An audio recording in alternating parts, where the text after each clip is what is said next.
So then let me welcome you to today's roundtable discussion, which is entitled After the Summit of the Future, New Momentum for Arms Control and Disarmament? Question mark. It's really something that we should discuss.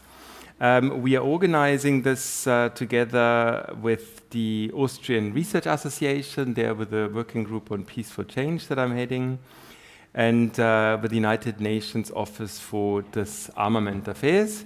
And I would like to thank Rebecca, who is on Zoom. You're going to see her in a second, for helping us organize this event in really wonderful fashion.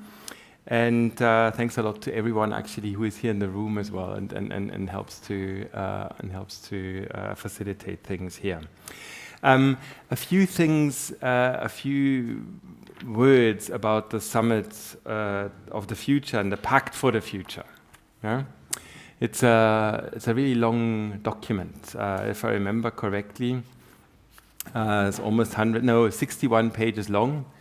And contains the Pact for the Future proper, and then two annexes. The one is Annex 1 is on the Global Digital Compact, and Annex 2 on the Declaration on Future Generations. And this is not only a long and perhaps sometimes unwieldy, a bit unwieldy document, but it's something that has been in the making for a long time now. And so for over a year, there were lots and lots of discussions, multiple stakeholders and everything. So there was a lot of input into this process, and then eventually it was negotiated at the United Nations a few weeks ago. When we look at the Pact for the Future, and this is actually where we find most of the things on arms control and disarmament, then there are 5 different sections. There is no section on disarmament and arms control, but there is a section on international peace and security.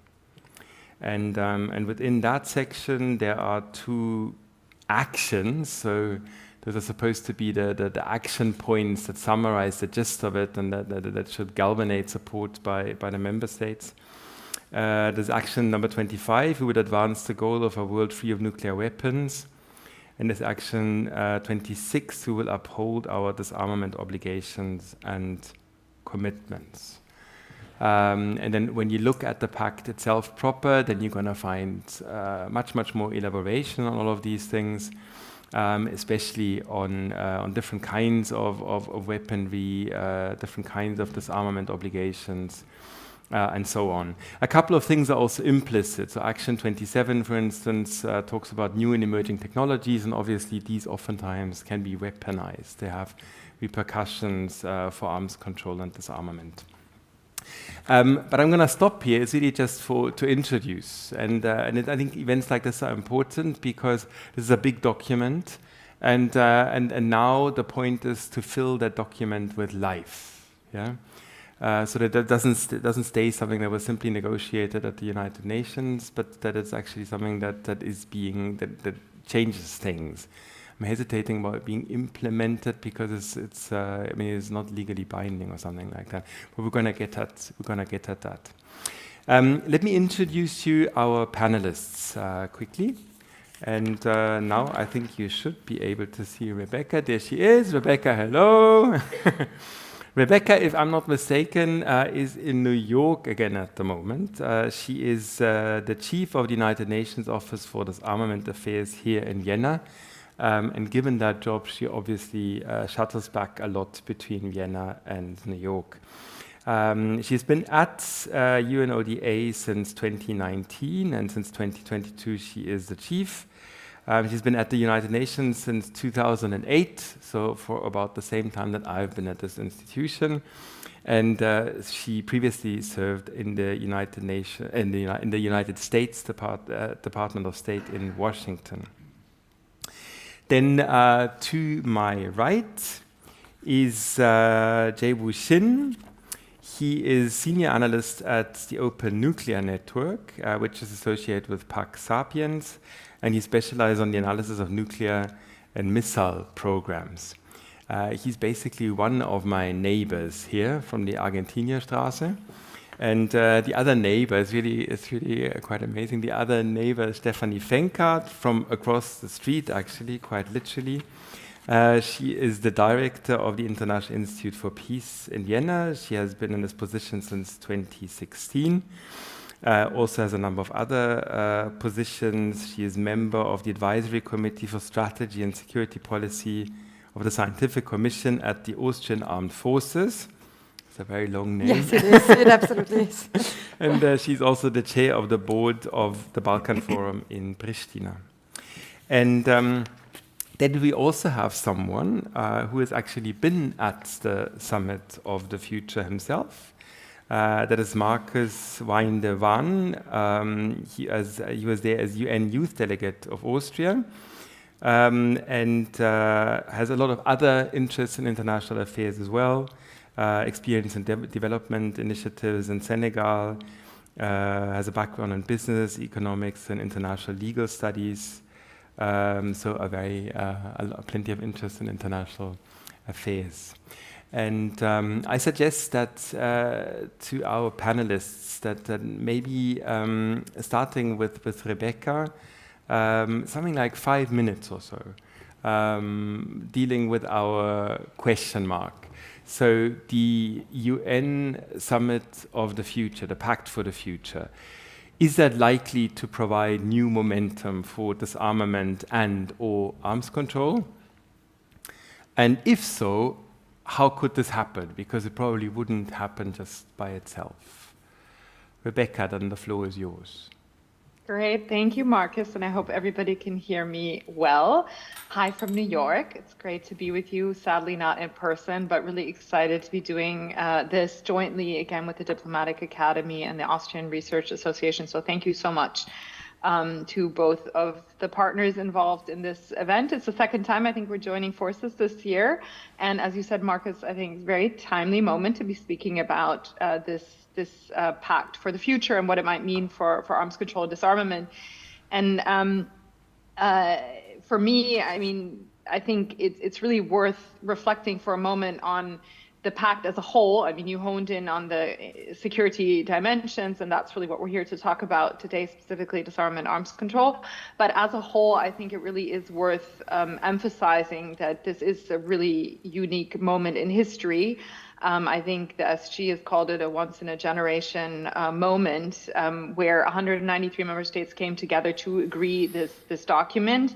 And to really give kind of fresh impetus to multilateralism writ large. So we'll talk about, disarmament specifically, but this was really the idea behind the summit as a whole. And as you said, Markus, a lot of buildup over multiple years to get to this point. And of course, very difficult and long negotiations, including on many disarmament-related aspects. So I think that is also a reflection of our time, and we need to recognize that. But the fact that we have this pact now, we have disarmament commitments, actions that are quite concrete, and you mentioned a couple of them, but I'll say maybe a word about a couple of others that you also didn't mention.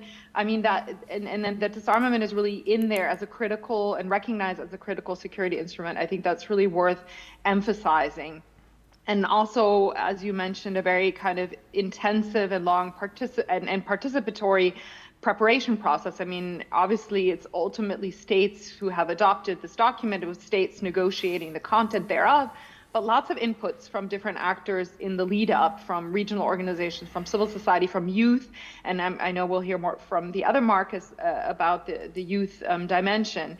I think there's a question mark in the title for a reason. I mean, we shouldn't be naive about, now we have this pact and to think that this is the end point. It's very much a starting point. So I think there are many elements that will be important and very hopefully very helpful as we move forward with different disarmament related processes.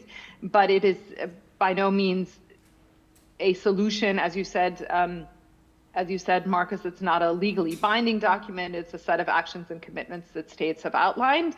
And it's now about what do we, collectively do to take that forward. So just to maybe highlight a couple of things that are related and I think particularly important for the disarmament arms control discussion, and we can elaborate more in the more interactive component. But I mean, you mentioned the one action that speaks about a nuclear weapon-free world, Markus, and I think this one is really, really important. And I'll be very curious to hear Jaewoo's assessment in particular of this one. But it's also the one that I think on disarmament issues attracted the most attention, was also one of the most contentious aspects of the negotiations down to the last minute. But it's a very clear recommitment of the international community to a world without nuclear weapons and the elimination of such weapons. And that's quite significant. It's the first time in more than a decade that something like that has happened. There are certainly elements from our perspective, I think, that we would have liked to have seen more of. For example, more on transparency and confidence building also among nuclear weapon states. But I think the fact that this was achieved at a time of real, acute nuclear risk, globally speaking, that's a real breakthrough. And so I think the question is then, as you said, what comes next? I think it is still a little bit unclear, what can be how the pact may be helpful for future processes. I am thinking in particular of the 2026 review conference of the Nuclear Non-Proliferation Treaty, whether this will play a role and can provide impetus. We will need to see, but I think there are many other aspects also in the pact, also going beyond just nuclear weapons, where there are some clear signals, and you mentioned also the kind of general commitment to revitalizing the global disarmament regime and the role that the United Nations needs to play within that. Also, mention of strengthening instruments to address other weapons of mass destruction, particularly biorisks, but also ensuring that we preserve a world free of chemical and biological weapons. But I think one of the more concrete asks also of the Secretary General of the UN is actually in Action 13, which speaks about the SG providing an analysis on the impact of the global rise in military spending on the achievement of the Sustainable Development Goals. And there I think that's particularly important, again, in looking at how does disarmament also contribute to these broader multilateral frameworks and goals, whether it's sustainable development, human rights, gender equality, et cetera. So there's also other dimensions that you didn't necessarily mention, Markus, like ones related to protecting civilians in armed conflicts, specifically refraining from the use of explosive weapons in populated areas. This is certainly an issue of concern if we look at current ongoing conflicts.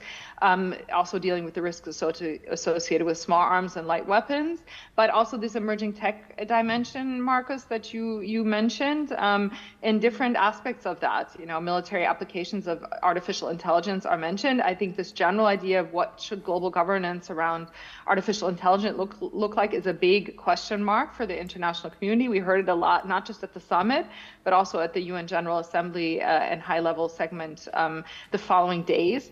There is also specific language in there around advancing negotiations and measures to prevent an arms race in outer space.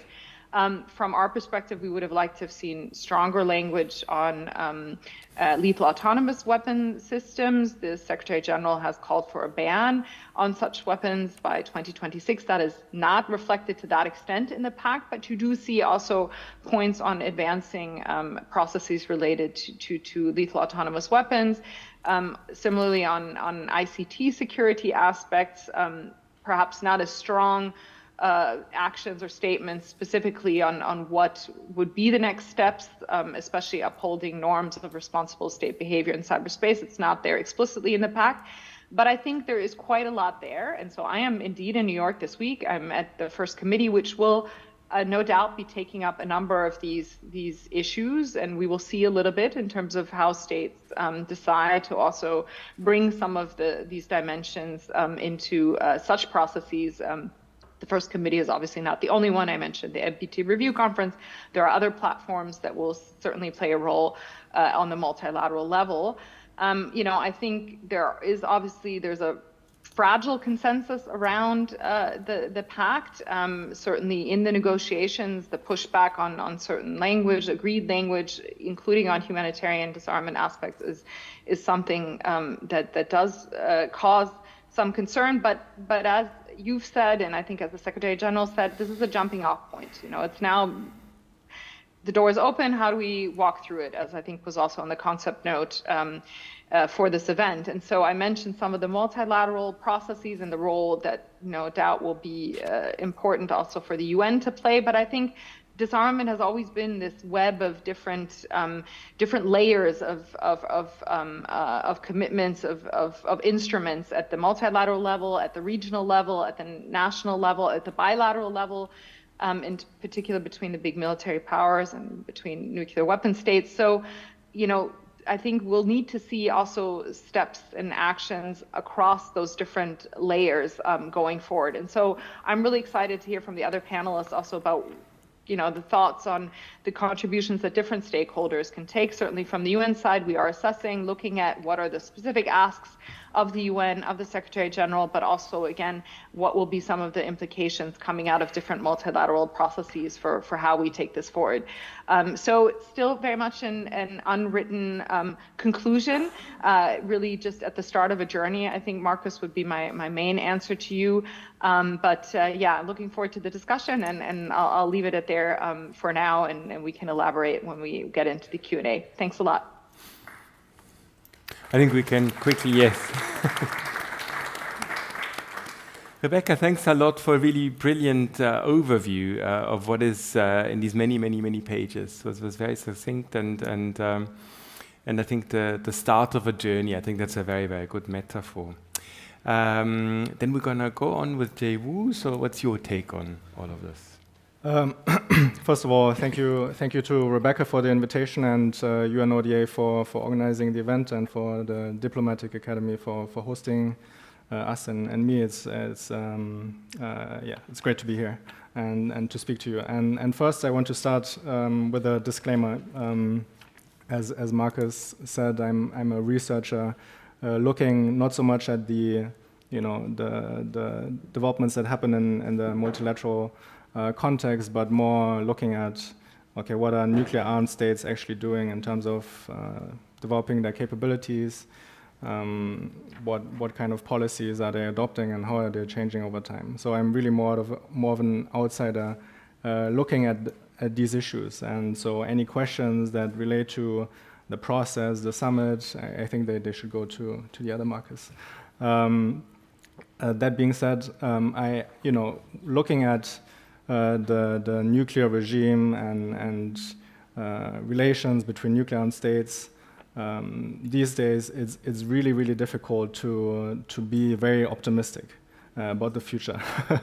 And I can just go a bit into some of the key challenges I see, but so I just want to start off with that to say that I really welcomed this opportunity to reflect on a document and a process. I think that can give us some hope for the future, and I will highlight 3 reflections, or so much of those will echo what Rebecca already said. But I think just to start off, it is indeed significant that the international community was able to come together to produce this document that is a commitment to both non-proliferation and disarmament.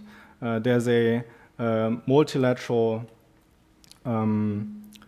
support of the 1985 Gorbachev-Reagan statement, which was repeated by the P5 in January 2022, that nuclear war cannot be won and must not be fought. You can this kind of statement is just a statement, but just the fact that the P5 at that time were able to agree to recommit to this very basic principle was significant at the time, and it's significant again that in the broader multilateral context, this support was reissued, and there are a few other things that I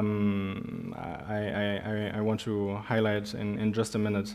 But just some of the challenges. I think we need to be very realistic about the state of nuclear risks and the regime overall. I think we've seen increased salience of nuclear weapons in many countries' security policies. We've seen lack of progress on disarmament obligations for a very long time, and developments that put some pressure on the non-proliferation regime. And on that specifically, in the NPT context, we've seen very strong divisions, and many now describe this process as having ended up in a sort of credibility crisis. With in the recent PrepCom here not here but in Geneva over the summer, states were merely able to adopt the chair's summary as a working paper, no agreed outcome, and this is following 2 failed review cycles where there was no agreed outcome. And so we're looking forward to seeing what the current review cycle will end up with, but just to say that it's really difficult to be optimistic given all these developments on modernization, on the state of just peaceful relations. The many conflicts that we see at the moment, they complicate disarmament efforts and also the non-proliferation regime. So to maybe turn the page from that maybe a bit more pessimistic note to what I see as really quite noteworthy from the pact is, and Rebecca already mentioned much of that. The very first thing I want to repeat again, though, is that there are specific, I think, 2 articles, right, that speak to disarmament in very explicit terms. But you see, if you consider now the disarmament agenda more broadly, but also thinking about nuclear issues these days, it's so entangled in developments in peace and security affairs more broadly. So if you read closely and in between the lines of many of the articles, you see issues that are relevant to disarmament. This ranges, from emerging technologies, what Markus already mentioned, but also issues related to outer space and lethal autonomous weapons, an issue that's very much prioritized here in Austria, for example. The second thing I want to highlight is it's very forward-looking, the document, but at the same time, it's very cognizant of the current challenges and threats to the international regime. So there's a clear recognition of current risks, and to quote, the immediate goal being the elimination of the danger of nuclear war and implementation of measures to avoid an arms race, and to take all possible steps to prevent nuclear war. So risk reduction, even though it's not explicitly mentioned, is I think, very much a focus that you can also see in the NPT context these days. There has been some pushback by some on this agenda item in the NPT context, with some viewing it as perhaps a distraction to disarmament, or maybe not really enhancing international security. But reading here this pact, I think we see an endorsement of a focus, at least, on the immediate risks and trying to address them.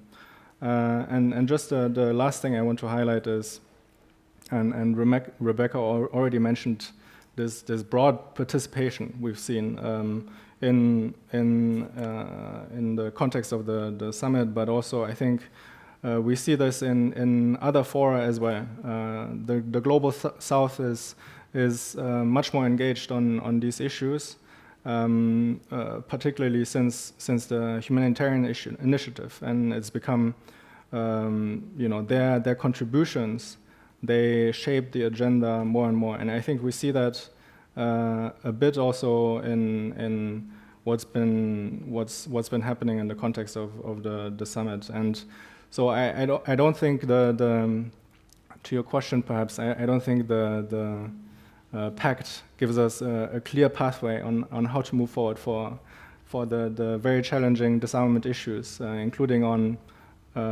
bridging divides between what the global south, much of the global south is pushing for on the humanitarian initiative side of things and the P5.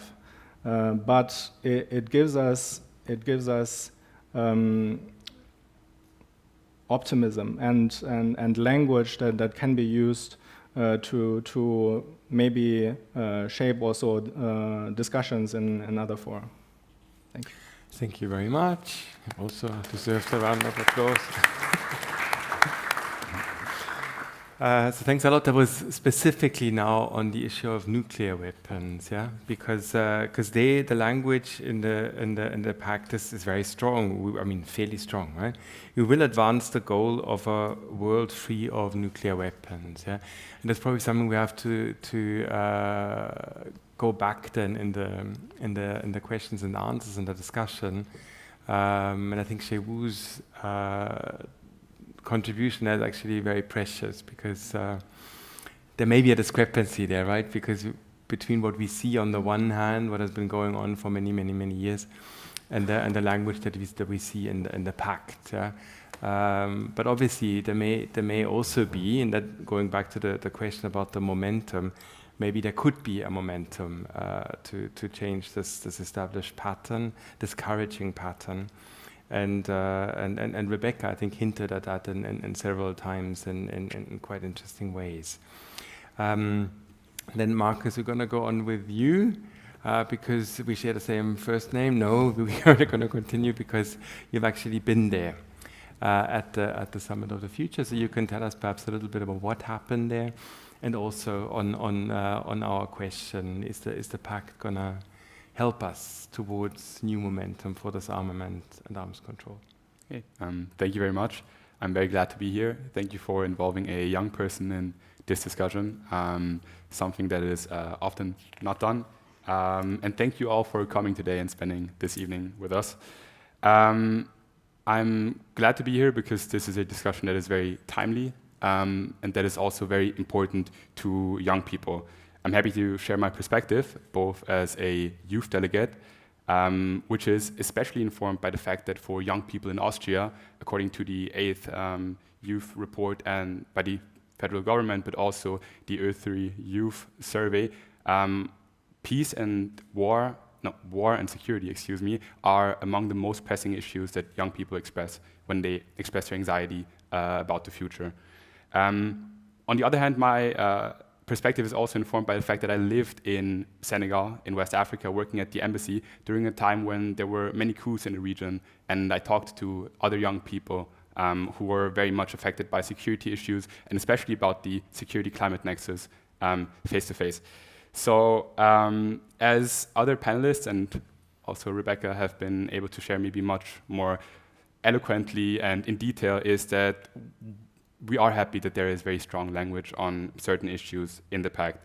For example, a commitment to tackling root causes of insecurity in Action 14, strong language on nuclear weapons in Action 25, or the threat of nuclear war being mentioned in the first sentence of the second chapter, more on disarmament in Action 26, and also decent language on the role of the United Nations in cooperation between regional and sub-regional organizations in Action 55. So as young people, we are very happy about that, and we celebrate those positive achievements. We recognize their significance. To keep it brief, overall my takeaway is that while the international community recognizes the urgency of security measures and their devastating impact, also, but not only, but very strongly also in young people, sadly, young people are not often enough seen as active contributors to peace initiatives, and their active role in shaping peace and security has been neglected. So from a youth perspective, we regret that despite the 3 Security Council resolutions in 2015, 2018, and 2020 that require UN member states to ensure youth involvement in all decision-making levels in conflict prevention and also in supporting youth-led peace initiatives, and additional 2 reports by the Secretary General on the youth, peace and security agenda. We were unable to have a commitment as concrete as, for example, the establishment of a national youth, peace and security action plan in every member state. We think that there is an opportunity that was missed. However, there are highlights as well, as I said before, but also in Action 20. Action 20 is on accelerating the implementation of youth, peace and security commitments, so talking about those commitments made in the resolutions from 2015, 18 and 20.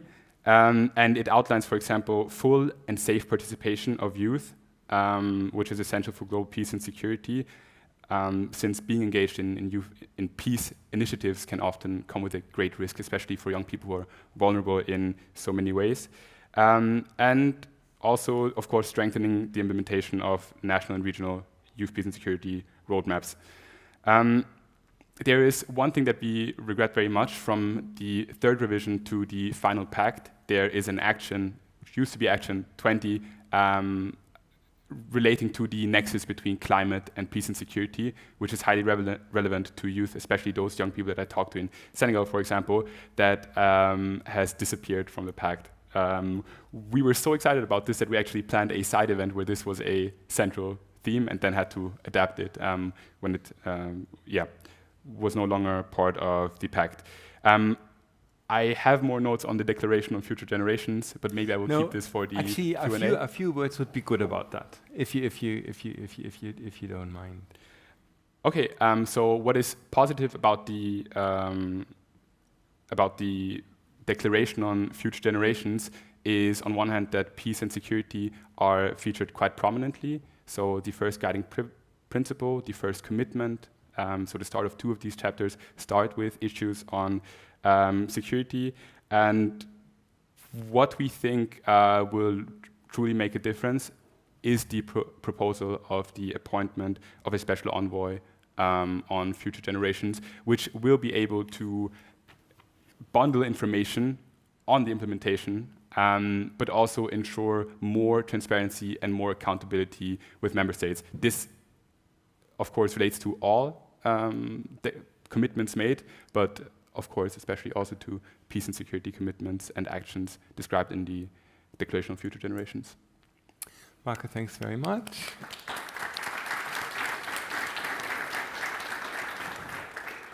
Today we actually have 2 interesting issues on the table, right? So there's one in terms of substance, arms control and disarmament, and 2 in terms of procedure.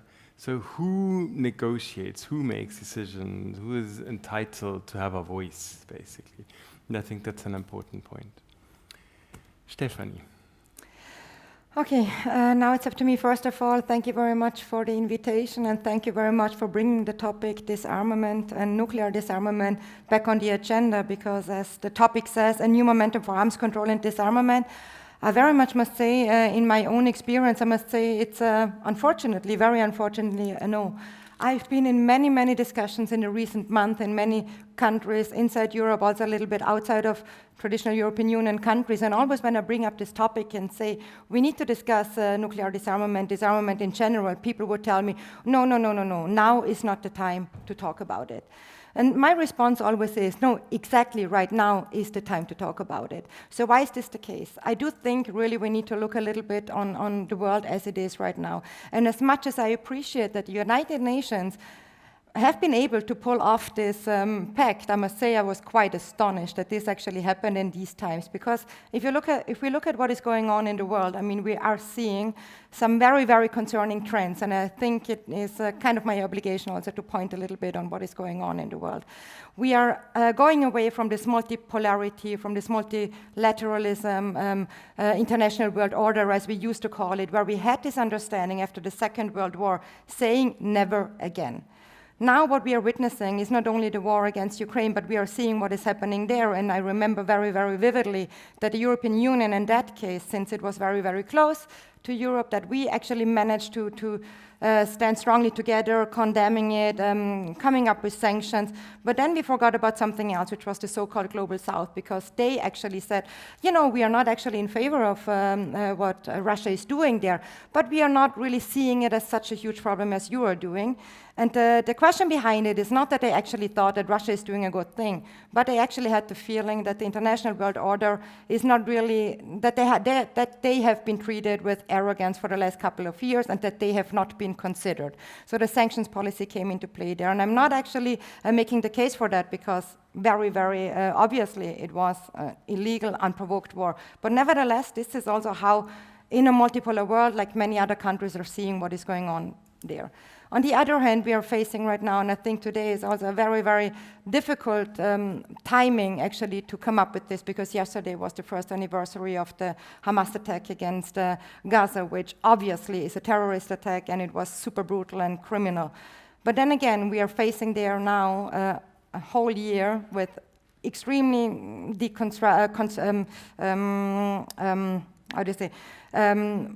humanitarian disaster, many civilians dead, etc. So the whole brink there, it's literally, it's devastating what is going on there. On the other hand, there is Sudan, there is Ethiopia. Those are the conflicts we are not really talking too much about. So in general, I think it's very, very difficult to say that we are actually having some kind of what we call that this liberal world order, we actually at once came together to say never again, that we are actually upholding it.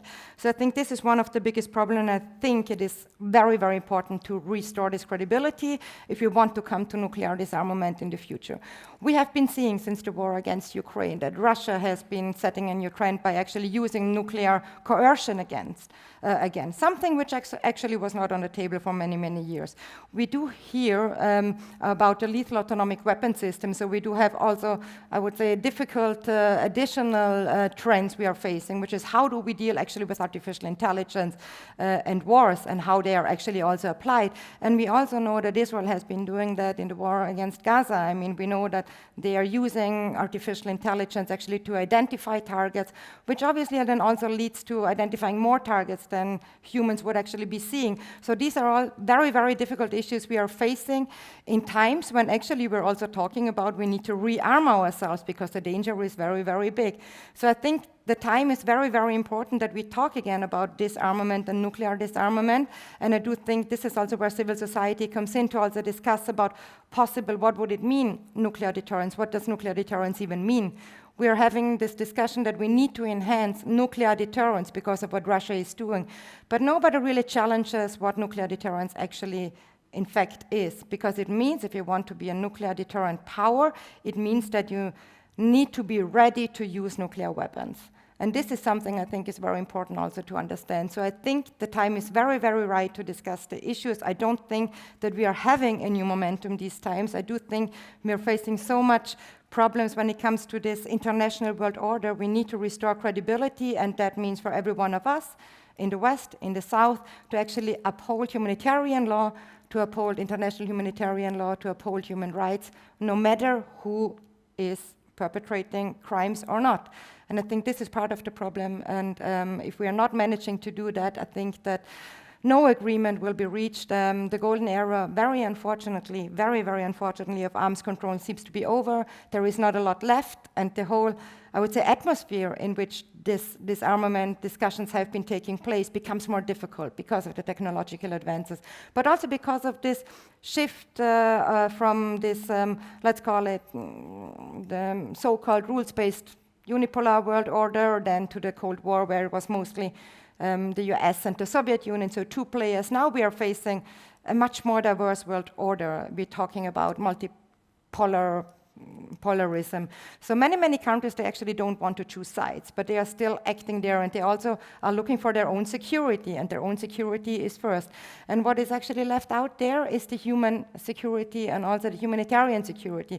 And this is why I even prefer what Mr. Guterres, not in the pact before, but in his new agenda for peace, was making a very, very big case on, is the humanitarian-centered disarmament, actually talking about that all disarmaments and all the weapons are actually having an impact on humans, and that should be maybe the priority and not the state security, because state security is normally very, very isolated and tends not to neglect also the security of other states, of other groups, etc. I can leave it all there, but I'm very, very happy to engage in future discussions, and on many different topics. I have much more notes here. Stephanie, thanks a lot. There was also a lot in there, just to highlight, probably was overall a more pessimistic point of view than, let's say, we got from Rebecca. And maybe one more thing that I'd like to highlight, because it's sometimes tempting if one talks about disarmament and arms control to only look at the big weapons, yeah, like nuclear weapons, biological, chemical, and so on. But small arms, light weapons, obviously, are also a massive problem. When we think about Ethiopia, Sudan, and that obviously is a pressing issue, along with all kinds of other things like drone warfare and everything as well. I know that you are a very active audience, so let me stop talking actually, and let me open up the floor. And please, so indicate actually who you are, and a little bit, and then direct the question to either one of the panelists you want to direct it to, or to several of them, and just indicate that. I'm going to start with you in the back. Thank you so much. My name is Marvin. I have the pleasure of studying here. My question is generally about this issue, or it's comprised of many parts. Let's start with the first one. I think it's a bit unfortunate that in the Pact of the Future currently, it is regarded as if we need securitization first before we can start with the disarmament track. This is one of the first things that it actually says in regards to nuclear disarmament, whilst obviously a disarmament perspective would see it the other way around. Of course, disarming leads to more stability. So I would love to hear an opinion on that. And secondly, what I think is also quite relevant with the pact is that whilst and thank you for mentioning the humanitarian consequences, whilst the climate security nexus has been cutting out, the humanitarian nexus seems to have been lost a bit more, apart from mentioning of the WPS and YPS agenda maybe. And I think finally, apart from that, I would really love to get your opinion. Today we had the news that a lot of states, so Russia, Argentina, disengaged from the whole pact, but other states did as well. We know Iran, Nicaragua, other states did from certain paras. How do you view that in regards to the implementation of the pact? Thank you. Thank you very much. We're always going to bundle 3 questions, so maybe to make it easy for you, the neighbor, right? Yeah. Hello, thank you so much for your input. Lev Töpfer, also from the MICE-1 program. My question concerns emerging technologies in outer space. You mentioned that PAROS is mentioned in the pact, but the development of responsible norms is not. Now we're looking at a time where 2 working groups will work in parallel, and we heard something about the problems of reaching inputs for nuclear disarmament, but this is quite the same in space security. So I would love to hear from you, and maybe from you, Rebecca Jovin, how this pact might affect those discussions. Mm-hmm. Thank you very much. And then we have room for another one. Maybe Elmar, because I just saw you. Yeah. So I'm the MICE-2 student, and my question is not directly to any specific panelist, but in general. I guess in promoting the disarmament, the nuclear disarmament, and also conventional arms disarmament, there is one critical issue is about the guarantees. I mean, if a country is willing to give up its weapon, who would guarantee that this country would not be under attack in the future afterwards? And I mean, it's really critical nowadays, especially when we have the bright example, for example, of, let's say, Ukraine, that under international pressure, under pressure of Western powers mainly, but also in general, international community gave up its nuclear arsenal just for nothing. And moreover, then also they robbed Ukraine's conventional weaponry. And now the country is under attack, and international community barely does anything to protect the country.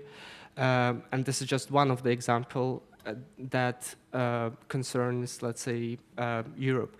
but there are also other examples in less, I would say, known for the wider audience in Caucasus, in Africa, and when the countries are under attack and international against the UN Charter, against the international law, and international community does actually nothing.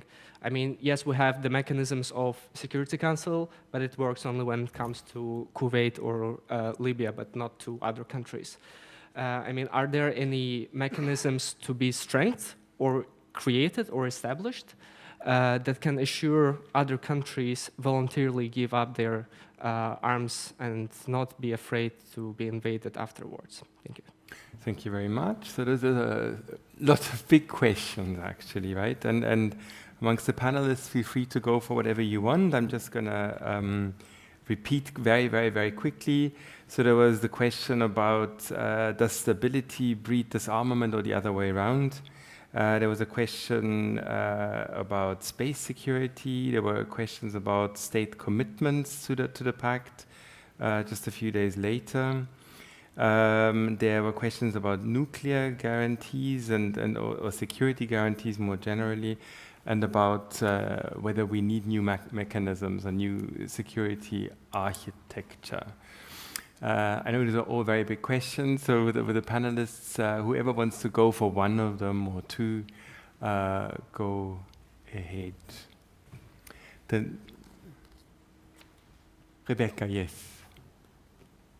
I'm happy to. It was indeed a lot, but thank you so much. Some great questions. And I mean, Marvin, your points on, you know, disarmament as a prerequisite for, or as a catalyst for security versus security as a prerequisite for disarmament. I mean, I would pick up what Stephanie said, in that disarmament is absolutely an instrument, a tool for security, and is in fact at times of crisis that it is needed all the more. So I do think there is a recognition of that in the pact, and also the role that disarmament plays as a preventative tool, but also as a conflict resolution tool, as a de-escalation tool. And I think, you know, it is quite important to you know, put those kinds of issues and that issue back into the conversation for precisely the reasons that also Stephanie outlined. And I think there's lots of historic examples that show that disarmament is really a tool that has been utilized to great effect at times of heightened tension and crisis. You know, Cuban Missile Crisis. You know, at the peak of that, it was basically the former Soviet Union and the United States that decided and agreed to far-reaching arms control measures. And so, you know, we have these historic examples and proof that disarmament can be a very catalytic tool. And so I think bringing that narrative back is very important at this time. I also appreciate some of the comments that were made about the human-centered disarmament. Indeed, that was very central to the Secretary General's input to the Summit of the Future through his new agenda for peace. And I think it is there, but as some have said, perhaps a bit hidden in some of the actions. And really, you know, for us, from the UN perspective, I think what's important is to kind of also bring back this notion of human security as complementary and mutually enforcing of national security and collective security. And so if we can use certain actions or elements in the pact to kind of also bring that back to the fore, that would be a very positive thing. And I think, as you said, Markus, sometimes you need to read a little bit between the lines, not just the headline actions, but what is actually behind there to find some of these elements. On the question of space security, so sorry if I was misunderstood before. When I was talking about the language around responsible norms of behavior, I was referring to ICTs. There is quite a bit in the pact on space security, but also space sustainability, and I think both of those are really important. And especially here in Vienna, there's of course a lot of international multilateral processes dealing specifically with peaceful uses of outer space and with space sustainability aspects, where I think there are some concrete things in the pact that will be quite instrumental in terms of how those bodies take these issues forward. But I think, on your question of bringing together the various tracks right now on the more behavioral-based approach when it comes to outer space and the more kind of legal ones in preventing an arms race in outer space, there is ongoing discussion around this, and there will be some potential ways forward that also emerge, I think, in the coming weeks, including through discussions here and elsewhere. And certainly, I know that the chairs of various processes are quite engaged on this issue. So we'll have to see a little bit, but there are quite a lot of moving pieces on these different tracks that will be, I think, definitely very, very important. I wanted to just say one issue or respond to one point, maybe to dispel a bit of a misunderstanding, because I think oftentimes when the issue of nuclear weapons related to Ukraine comes up, I think it's very important to emphasize that Ukraine was never a nuclear weapon state. The nuclear weapons stationed on Ukrainian territory were never under the command and control of Ukraine, and so I think it's very, very important to not kind of to be very clear on Ukraine's historical status in that regard. In terms of the Nuclear Non-Proliferation Treaty, we have the 5 nuclear weapon states, and there are different instruments also that address this issue that was raised about negative security insurances and so forth, and maybe Jaewoo and others will have some comments on that. But I did want to just emphasize there, just to avoid any confusion also about Ukraine when it comes to nuclear weapons specifically, because I think this is often a little bit simplified in some of the discourse. So I'll leave it at that for now. If I missed anything, I'm really sorry. I'm happy to come back to it. So you can definitely remind me if I jumped over any question. But thanks for the opportunity to make a few comments. Rebecca, thanks a lot.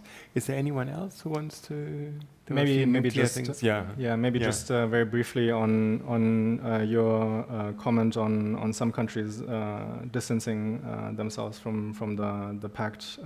I haven't followed the details too much as said, but if I remember some of the comments that have been reported in the aftermath. There's been from Russia especially a focus on the wording of accelerated efforts towards disarmament, and I think in the comments the international situation is cited as just making it not feasible to accelerate efforts, right? And I think that really was voiced in very explicit terms by Russia, but I think you can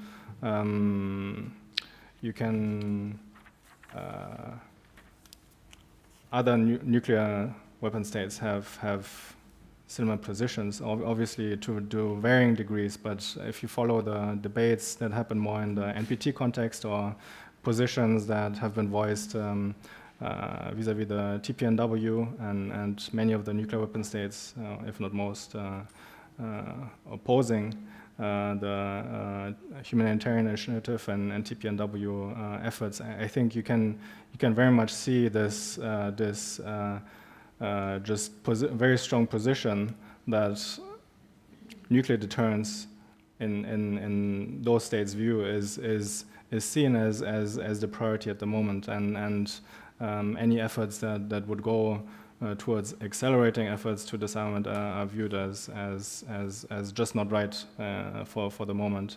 So there's been some focus on still advancing the disarmament agenda and trying to bring these different camps together. So I think, as said, I think it's very significant that in this pact there's strong language on just disarmament specifically and the total elimination of nuclear weapons. It doesn't really tell us how we should go about disarmament. So there's been there's been some discussion on risk reduction measures that I highlighted before, and I think I think it can provide us an avenue that maybe can be merged also a bit more with some of the language that has come out of the summit on focusing on acute nuclear risks and ways to mitigate those. So I think that there are some avenues that can provide us some hope. Just on the last question on, I think challenges to the non-proliferation regime broadly, that more and more states are really asking themselves, is this bargain really credible? Does it make sense for our security? Should we not have nuclear weapons ourselves? And especially when nuclear weapon states and other possessing states are not making much progress with disarmament. I think this really is a very important point in general terms, because it really reflects the challenges we have with upholding the broader regime, and I don't really have good recommendations in that sense, but there is a reference to nuclear weapon-free zones and other kinds of security assurances that are referenced there, but also are still being discussed in the NPT context. Thank you. Are you guys okay? Yeah, definitely. Yeah, maybe briefly also highlighting what Rebecca said, and maybe also to your question about Budapest Memorandum, more or less. I think it's very, very important to say that Ukraine, in essence, I mean, this argument is there all the time, that they say if we would not have given up in the Budapest Memorandum the nuclear weapons, Russia would not have attacked us. I mean, the story obviously is a little bit more complicated. Rebecca pointed it out quite well. They never actually had the codes and whatever. They never actually owned the nukes and could have whatever used them. On the other hand, problematic is, and I think this is very important, is also what you said about security guarantees. Now, this is something very important, because the problem is that all these wars and conflicts are so complex. It's literally, I mean, I would say, in my point of view, what Russia is doing in Ukraine is partly an imperial war, obviously. I mean, they're denying existence of Ukrainians and whatever. They want them to be in their sphere of influence on the one hand, but on the other hand, and Putin says that himself, it's an everlasting war against the West. So it's a never-ending war against the West. And the war is taking place on all levels. So, I mean, Ukraine is the battlefield, I mean, where the weapons are falling on Ukrainian people, but there is also the disinformation campaign, there is also the energy sphere, it goes to the cyberspace, etc. So it's a very, very complicated situation. And I do very much understand that Ukraine at one point is saying, I mean, we are fighting this partly also for you, maybe not alone, but how actually can we get security guarantees? And this is the big question we need to find an answer if we actually also decide beforehand, which is what we call in the security analysis, the so-called security dilemma, is when we expand our security, it is actually affecting the perception of security of another state. So, I mean, we can argue about, is NATO really a security threat for Russia or not? I would say NATO has not intended to do something with Russia, but Russians are seeing it differently. And if we are not seeing that they are seeing it also differently, it's going to be very complicated. So we need also to see the security dilemma, and if we then bring Ukraine into this situation, we need to come up with security guarantees, which we obviously, at this moment, unfortunately, are not willing to give them. So I think it's a very, very sad situation. Ukraine is fighting there, people are dying, and nobody really has a plan. And this is something very, very difficult to digest in my point of view.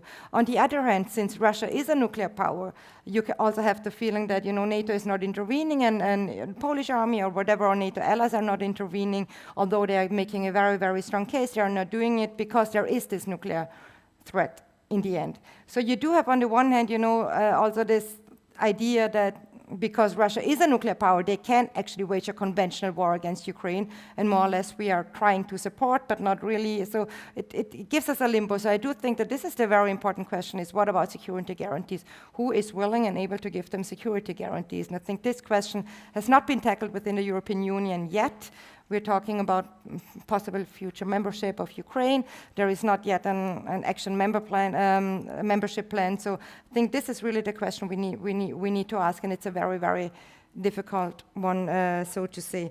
On the other hand, also the same discussion about if we would have nuclear weapons led to many other countries also seeking, maybe we should also get nuclear weapons because of the deterrent argument. But the threat of actually mutual destruction is, for me, not really a very sustainable security order in the long term. So this is something where we actually need to challenge this whole nuclear deterrence argument, and this is also where civil society might come in. Is this really, I mean, does anyone believe that nuclear deterrence is going to work forever? It might have been working for a couple of years, 60, 70 years, but nevertheless, I mean, wars are still ongoing. They are ongoing conventionally, but there are also a lot of other weapon systems developed. I mean, the lethal autonomic weapon systems have been discussed already earlier. So there are so many questions when it comes to disarmament. So really thinking about how actually can we create a credible security architecture within Europe, but then also on a global level. And I do think this is what the pact is essentially then back again about, is that we really need to come back to the norms we actually agreed upon. And that means that every one of us needs to uphold them, no matter who it is. So invading Iraq was wrong and illegal. International law applies to everyone, no matter who it is. So I think this might be part of the solution. I don't really see it happening right now, but I think this is the only thing which I think is kind of suitable for the future. Otherwise, I'm so sorry to be a little bit grim, but the world politics does not give me many other options today. The international rule of law, yeah, it's not in very good shape. I think I've written down a few names, right? I think there are lots of people who want to ask questions. So let me actually very, very briefly, hands up who wants to ask questions, because wow. So there's 1, 2, 3, 4, 5, 6. No, but that we can do it. And let's do that in one go, if that's okay. And we're gonna start with Ambassador Soltanay, and then we're gonna move over there.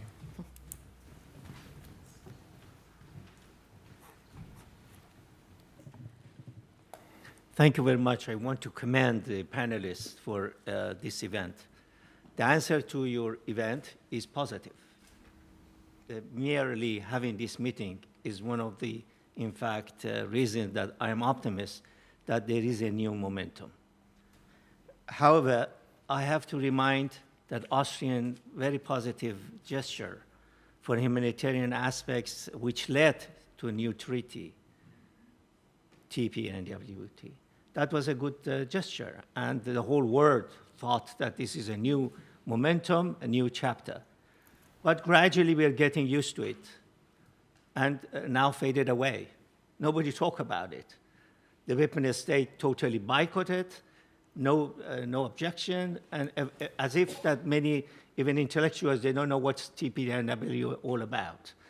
Therefore, we hope that this time we all, intellectuals, think tanks, take this opportunity seriously. Otherwise, this is worse. The reason is because this diffused the pressure on weapon states. These kind of gestures, the decisions, the meeting in New York, or these kind of things. This is my 40 years of experience, that we have to be careful. Seize an opportunity, take the momentum and continuity. Otherwise, this would be worse than even having these statements. I read that statement, but this is somehow repetitive what we have seen in Committee 1 or so. One comment, just and stop it here. Working 40 years in WMD and disarmament, particularly nuclear, there's one serious food for thought. Nuclear disarmament is the victim of nuclear arms control. Why? Because by merely arms control, the whole world were forced to accept the legitimacy of nuclear weapon. It means that they said we have the nuclear weapon, it is legitimized, we try to control it. And it means that the nuclear disarmament was put aside, working years, we have noticed that. And the whole world were looking for two superpowers that they would negotiate, and unfortunately, even intellectuals were applauding that they agreed to reduce a couple of hundred warheads. For God's sakes, they should dismantle all of them. And they modernized them, but they reduced number of them. And we see the situation now. This event in New York or so was provoked by Global South, because they noticed, they came to conclusion, enough is enough. We cannot take it granted that you, nuclear weapon state, do whatever you want it. Therefore, I welcome this gesture, but I'm worried that we have to take this the serious matter and keep the momentum. And I want to recall also CD. I'm sure that the dear friend Rebecca knows, because I was ambassador 20 years ago in CD in Geneva. Unfortunately, for 24 years more, CD in Geneva in a stalemate. And nobody cares. The ambassadors go, have a tea, coffee, and then nothing is going on. And intellectuals, think tanks, even don't mention CD or whatever is going on there. Therefore, I think this is the time to work on it. I said that the disarmament, nuclear disarmament is victim of arms control, is also victim of non-proliferation. Why? By highlighting non-proliferation nuclear weapon, they put aside again on the nuclear disarmament. As everybody knows, of course, I don't want to take time, Article 6. Article 6 of NPT doesn't have any timeline. And whenever we question the weapon states in all NPT conferences that I've been participating for over 40 years, they said, well, in the Article 6, they said we negotiate, we are still negotiating. And therefore, half a century goes and nothing happened. And I propose in Geneva and New York, also myself, that this is the time to amend Article 6. We have to do real action-oriented proposal so that it will make a change. I think that this is a food for thought. I'm sorry I didn't want to have any question, but I want really to commend this arrangement. I commend the Diplomatic Academy or whoever the organizer, and of course, the Office of Disarmament. I hope that they can take this matter. This is another unique opportunity. We shouldn't lose this opportunity and try to keep momentum. Thank you very much. Thank you. Thanks a lot. Then I think Ismail, you were next on my list. Yeah.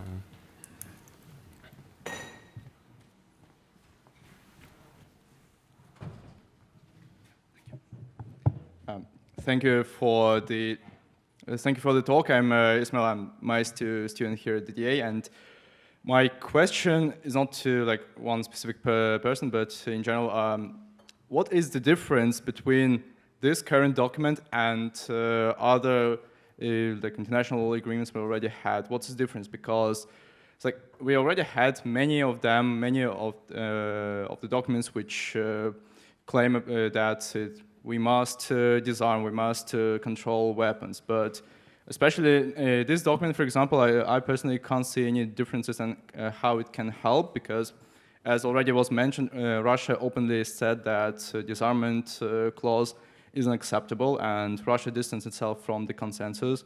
And I read some other actions, and I'm pretty sure that no P5 country would ever agree on nuclear disarmament or limiting veto power. It's just against their national interests, and why would they do that? And so there was also, it's like, in my opinion, the disarmament and arms control is possible only when there is a good geopolitical environment and good relations between great powers, which happened during the Cold War, during the détente, and also after the end of the Soviet Union. So only good geopolitical environment could actually facilitate to disarmament. So in current situations, when there is great power competition back, how can this document change? What's new in this document? So what exactly can we do with it? Thank you. Thank you. And then, wow, let's just go 1, 2, 3.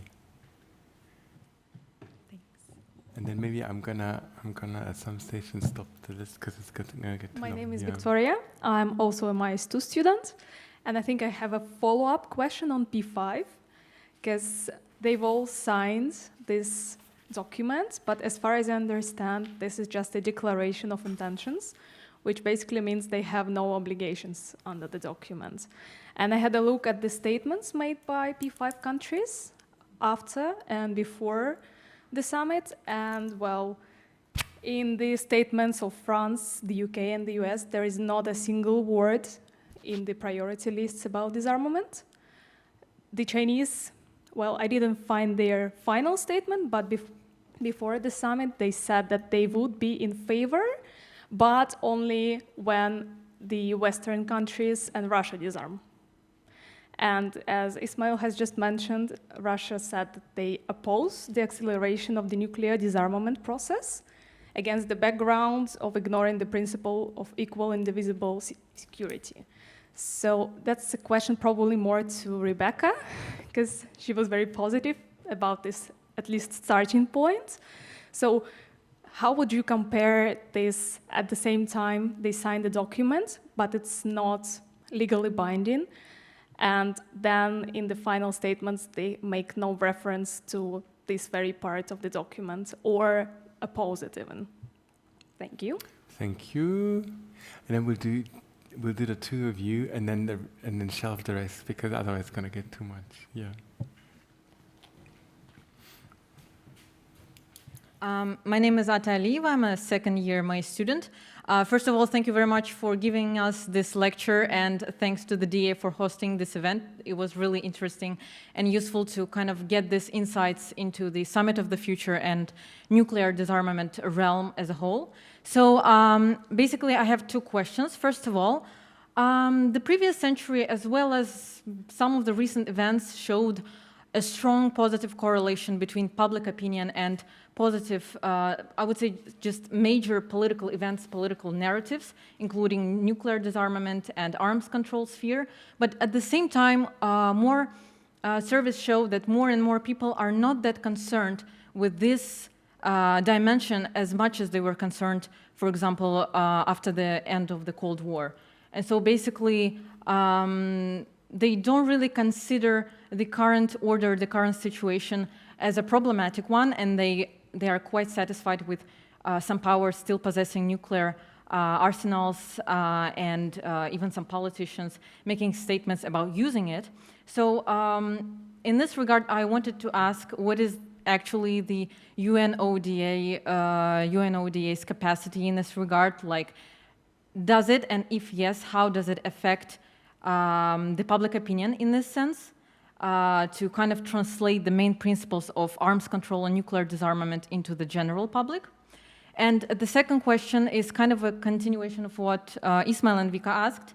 So basically, when I was reading about the key takeaways of the Summit of the Future, and you also mentioned that it is once in a generation UN conference, much in the sense that almost all of the states restated their commitment to the abolition of nuclear weapons as well. But at the same time, and this was reflected in the third revision of the People's Pact for the Future, the final document reflecting the results of the UN conference. But at the same time, the nuclear powers, they opposed this document by publishing the fourth revision of the exact document, in which they removed this exact statement by, I would say, a much weaker text saying that, well, the final objective of the states is not really the abolition of nuclear weapons, but rather the elimination of the threat of a nuclear war.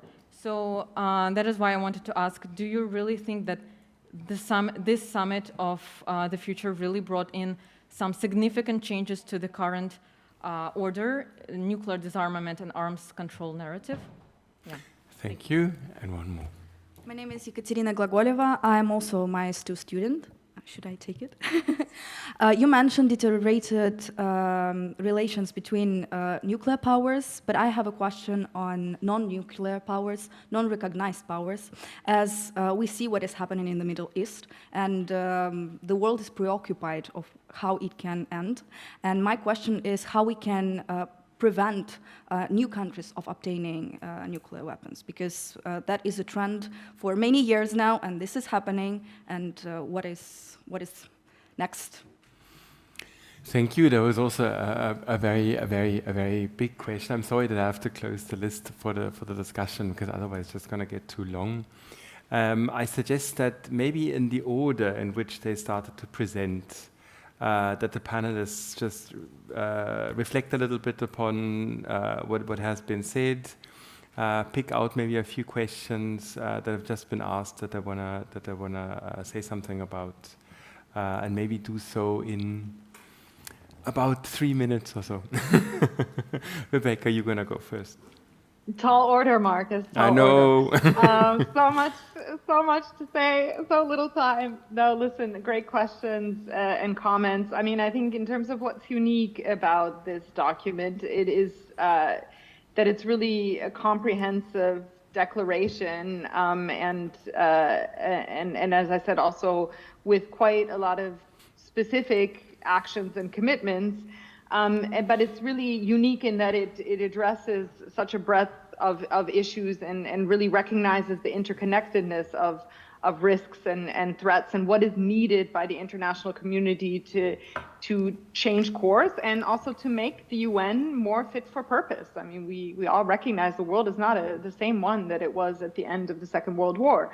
And so I think that is very, very unique. And as the ambassador was saying too, this momentum, I mean, not just on the disarmament elements, but in general, in terms of what it means for multilateralism, it has to be seized. And so it is unique, even if it is not a legally binding document. It is unique in the range of issues that it addresses and the kind of pathway that it signals for the international community. And I mean, there's so much in there that we haven't even talked about that is quite potentially far-reaching. And we'll see how some of these issues evolve too, from Security Council reform to revitalizing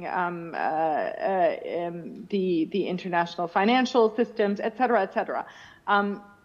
So, you know, as I said at the outset, it's an opening, and so I don't think on many of these there will have to be kind of ongoing processes, and some of those will likely be within the UN context and under UN auspices, but not all of them. And so we have to really look at these different levels in terms of how many of these issues can be taken forward. I definitely share the concerns that have been raised about states distancing themselves from certain elements. You know, from a legal standpoint, one has to see what that means. But more importantly, it's then a question of how will those states also engage in processes, in formal intergovernmental processes that are also tackling these issues. And I think, you know, that jury is obviously still out. Any multilateral negotiation process will result in compromise. That is the nature of diplomacy and how it works. So certainly I've mentioned a couple of things that we would have liked to have seen in the final pact that were not there, but this is the nature of negotiations. And I do think, you know, in general, if you look at statements made at the General Assembly, 95 states out of the 190 that spoke did mention disarmament issues. That's about half. I mean, would it be nice that it be all of them? Absolutely. But it is quite a lot of states that see this issue as very, very pertinent. And I want to really emphasize what the ambassador and what others have said too about the role of the Global South. I think it played an incredibly important role in taking this pact to its conclusion. And I think there's a lot that also states, in particular in the non-nuclear weapon states, can do in terms of holding nuclear weapon states to account to their legal obligations. And the treaties that I've mentioned and that others have mentioned, there are legal obligations that nuclear weapon states have committed to through those processes. And so if this can serve also to kind of bring that momentum and also bolster that engagement in a positive and constructive way, I think that will be very, very fruitful. One final word, I know I've gone beyond my 3 minutes, but because public opinion was mentioned, and I appreciate that question because, you know, we've talked a lot here about states and the role that states plays in negotiating such documents, but it really is very, very important in terms of what the public and what young people contribute to these processes, how they, what they expect of policymakers in their respective countries and regions. And our office does invest a lot in trying to educate, trying to build capacity of the general public and of young people in particular through our educational programs, through our online learning opportunities for specific capacity building for young people. And I think, you know, this is a very, very important element of ensuring that that issues of disarmament and arms control remain central. I agree with everything that's been said, that some of these issues really dropped off the public discourse, I think, for many years, for perhaps more than a generation. And so now is a really important, crucial moment in time where we can change that. And I think that is a collective responsibility of states, of the international organizations, of civil society, and in particular, of course, also of young people who are the change makers in that regard. So I think that's a very positive thing that I also take away from this, in that it's also raised interest. The full room in Vienna this evening, I think, is testament to that. So we think we need to continue to bring these issues, keep them on the agenda, not let this just be a document that's put on the shelf, as you said at the very beginning, Markus, but also continue to have these conversations and contribute to the accountability process. I'll leave it at that, and thanks again. It's really lovely to tune in from New York and have this chance to interact today. Rebecca, thanks a lot, and then Jaewoo. Yeah, maybe just briefly, because I think Rebecca covered it very comprehensively already. I think one of the contributions that I tried to highlight also in my opening remarks is that disarmament is discussed and approached across its many facets. So not just nuclear, but even if you're just interested in the nuclear element of things, you recognize nuclear relevant items throughout the pact. And so how it situates nuclear disarmament within the broader peace and security agenda is quite important, and a contribution for sure. It really it centers it as something that's both necessary at present, but also in the future. Maybe just briefly on your question on challenges to non-proliferation, I think, there for sure are challenges, and they are exacerbated by conventional conflicts we see, because states wonder about their national security and the credibility of the broader regime in assuring that they are not affected by the potential use of nuclear weapons, right? So it for sure is a challenge, and even more so, it is important that in the pact and in other contexts and fora, the non-proliferation regime is highlighted as being very important. Here in Vienna, of course, the IAEA is doing the necessary work to provide the international community the assurances on this part of the regime, on non-proliferation, but also on peaceful uses of nuclear energy. Thank you, Markus. So I would like to respond to the question about how the pact is new and how it's different. I'm not able to speak as to how it differs in terms of the implementation that will follow or the content. What I am, however, able to say is that the involvement of civil society, and especially the involvement of youth in this document, is unlike what has been done before at the United Nations level. So, for example, the Austrian youth delegate programs, and Marvin, who unfortunately left, but who was my predecessor as a youth delegate, they held extensive consultations with over 500 people. They went to numerous events, commented on each revision, and some of the comments actually ended up as EU positions on the pact.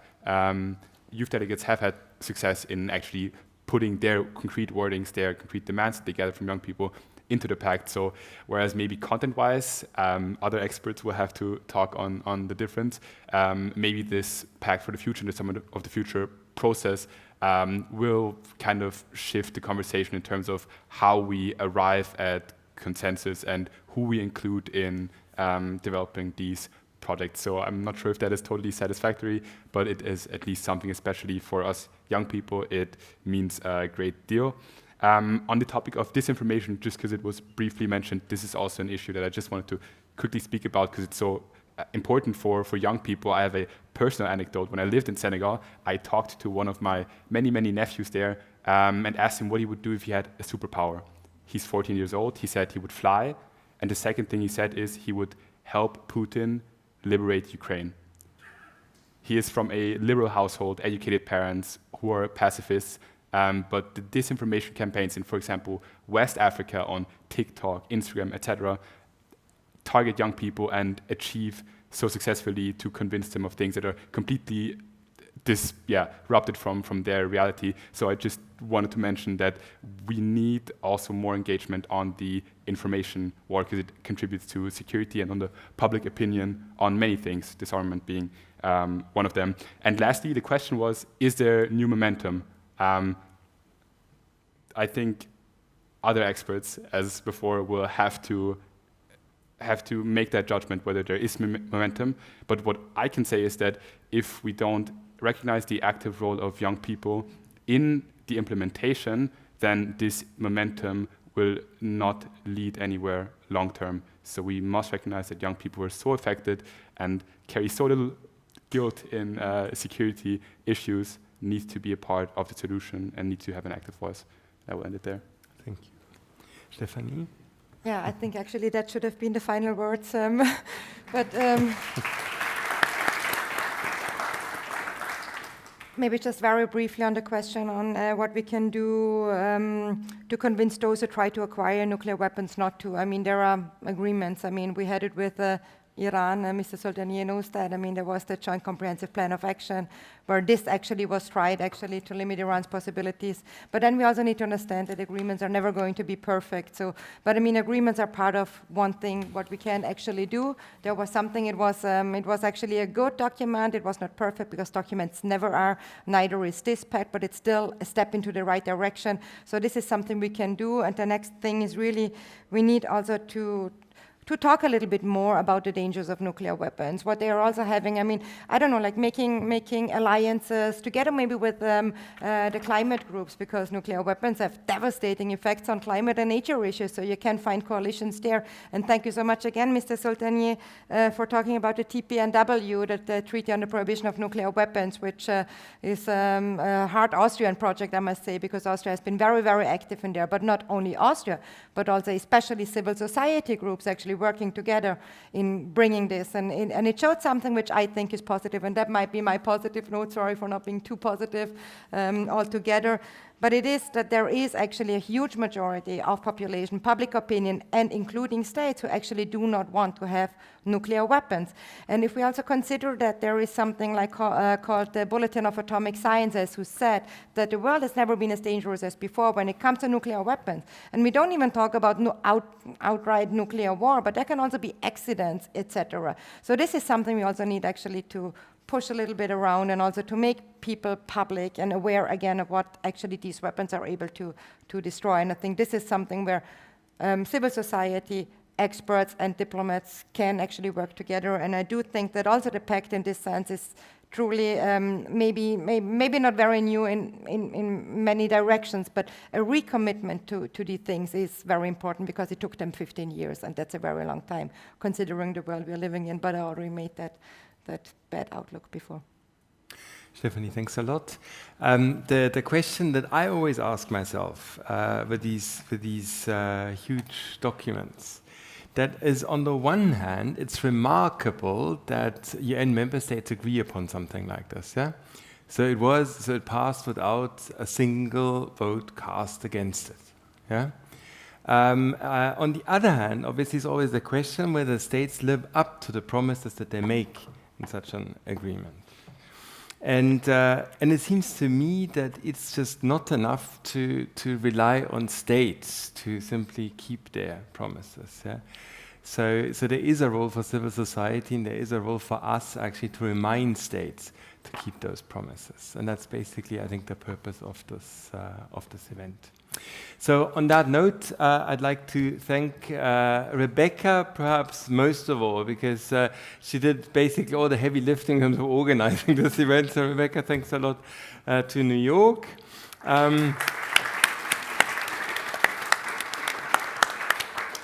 And thanks a lot also to Jaewoo, to Markus, to Stephanie, and of course all of you for your great questions and comments that you made. Have a nice evening.